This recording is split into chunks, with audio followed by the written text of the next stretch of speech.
Hey guys, Ryan here with the week of July 22nd programming video. Still want to keep you guys pushing for the level method. We will do more testing in August. It should be a fun time, and we'll actually associate some fun activities at the end of the month of August with that level method stuff as well. So get your account set up. Talking about fun stuff in August, that commitment club, if we have 100 people in the commitment club, meaning 100 people came 10 times or more during the month of July, we will reserve a dunk tank for the end of August. It'll be on August 31st if we do that. The people that are going to be in the commitment club in August then will get throws at the coaches in that dunk tank.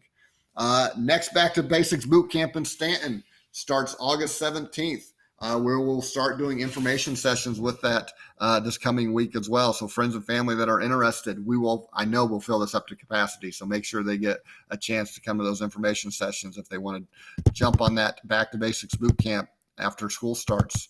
And then we'll be graduating Back to Basics boot camp from the Fishersville group. They're finishing their last week up, and they'll be graduating on the 27th. So congratulate them if you see them in class this week. All right, so Monday's CrossFit workout starts with a push complex or press complex. I like this. It's not going to get super heavy, but you will get a lot of work in here. So 6 reps every time for most people. 1 strict press, 2 push press. As you're getting tired, you're now going into push jerk. So not super heavy, but a lot of good work, and it's going to allow you to work on that push jerk technique. We'll talk about that in class as well. You will still be doing pressing in the workout then as well. Quite a bit of pressing. A 20-minute AMRAP. It's got some rest built into it in between the rounds. But as you're looking at this, we're going from the run to a decent volume of push jerks there, or push presses. There's no need to go up in weight on this to make this effective. You want to think about maybe being able to do a round or 2 unbroken with this weight. At the most, you want to break it up just once during the later rounds there, or even when you start just strategically just doing 2 big sets, so only 1 break through those sets of 15. If you find yourself breaking it up a couple times going into 3 sets, this is going to get very long. So the volume of work is plenty there, so don't be trying to push the weight on this. That 20-minute AMRAP could get ugly if you do that. Extra credit that day, if we've got time, you're kind of be working on your own, doing some rowing and mobility there. Skills acceleration, we'll dial in the push jerk. If appropriate, we'll talk about the split jerk, but we're going to spend more time on the push jerk that day since almost everybody will be using it in the strength and the workout that day. Confidence month coming to an end of it, so we are going to do our confidence test. If you go back to your notes in Zen Planner, you'll see results for the last confidence test that you did if you recorded them for the end of 3 months ago. Where would that put us? June, May. So that would be April, the end of April, the last week of April. You'll see your results for that. This is a chance to kind of see how you've come with this confidence training here. How far can you row in 4 minutes? How many parasites can you do in 4 minutes, and so forth.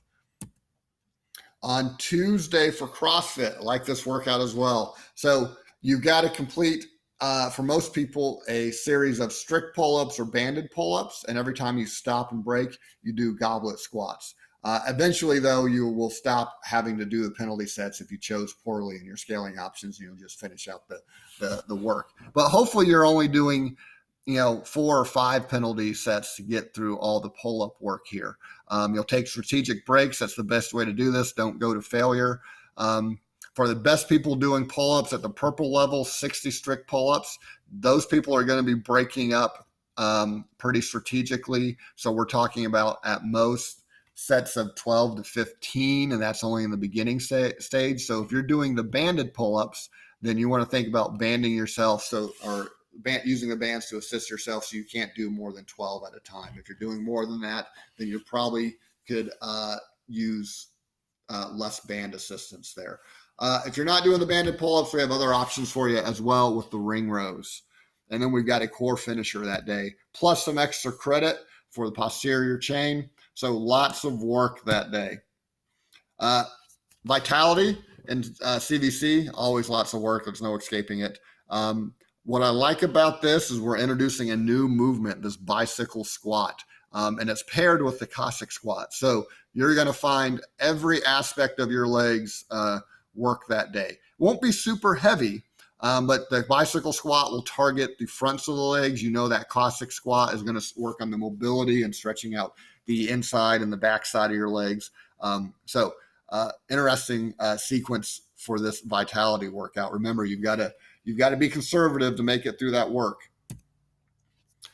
Wednesday, we've got a snatch overhead squat complex. I'm excited about this too. These are some cool sequences we've got.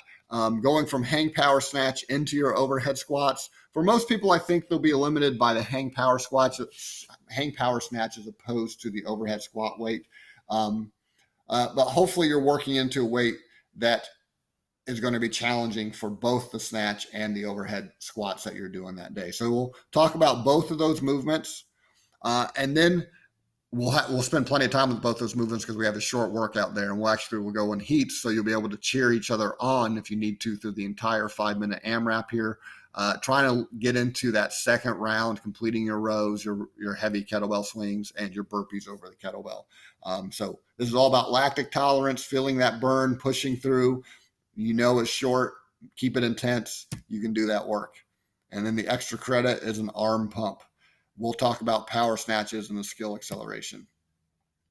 Over in Stanton that day on Wednesday, this is a similar workout we've done at both Fishersville and Stanton. It's a lot of cardio. The difference is when we've done this workout before, we've used the jumping or the heavy jump ropes instead of the ski ergs. We get to throw in the ski ergs into the sequence now because we last time we did it, we didn't have them. So a lot of cardio here. You'll start at one of these movements, move through all 4 movements, get some rest, and then you're going to go through all 4 movements again, increasing time domains.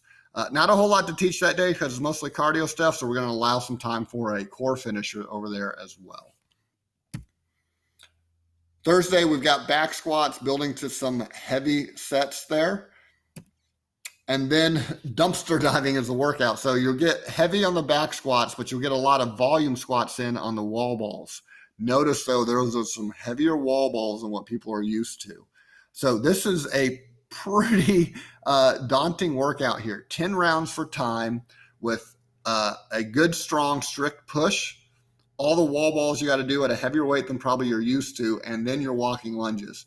So this is another one where you're not looking towards that level that's ahead of you. You want to stay in your lane, stay in your level, try to stay at about 1.5 minutes per round of this, which is going to be very tough in order to try to get this done in less than 16 minutes.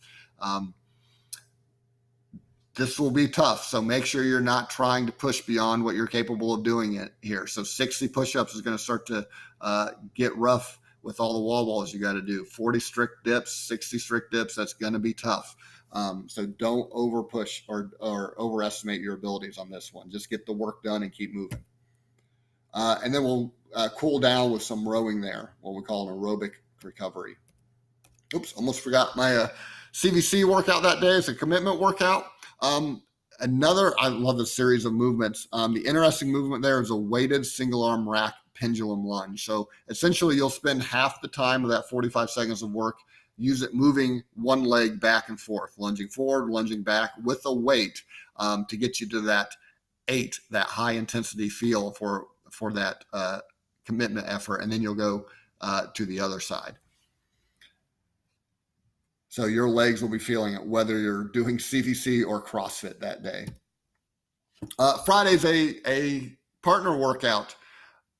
This one looks pretty daunting, but actually the volume doesn't get too bad with the reps that you'll be doing. You'll actually start to feel it more from the running and the planking, I think, here. So 25-minute AMRAP with a partner. One partner completes a whole round of work, so all the deadlifts, all the pull-ups, all the cleans, while the other partner is planking. Then you guys will run together as partners. As you come back in and start work, the person that did the last round is now planking. The person that was planking before is now finishing a round of deadlifts, pull-ups, and cleans before you guys run again. So a lot of stuff to cover that day. You've got the power cleans, making sure everybody's moving efficiently in the deadlifts and pull-ups, 25 full minutes of work. And then if we've got time permitting, we've got a kind of our mandatory core finisher or highly encouraged core finisher that day. We've also got a lot of work and extra credit. So if you've got time that day and we've got time between classes, you'll be able to do this shoulder accessory work or work on power cleans. Confidence that day is the long confidence workout, 12 minutes of work before you get 2 minutes of rest, and then another 12 minutes of work. So it's all about pacing yourself, staying consistent. Lateral shuffle over in Fishersville, bike over in Stanton. So that's going to be 3 minutes, 6 minutes total of biking or shuffling. That will be tough. You need to find that good pace there. Combined with that kettlebell suitcase deadlift means you're really going to be working on posture that day, especially with the rack hold and overhead kettlebell hold involved that day. So a lot of good posture work there. And then a new movement to the CVC cash outs. We've done this a couple times in the extra credit for CrossFit, the single arm kettlebell Z press. It's going to build upper body strength. It's also going to build shoulder stability and core stability at the same time. For our lifting complex that day, we've got a floor press 2 skull crusher. So expect those triceps to burn because we're following that up with weighted push-ups.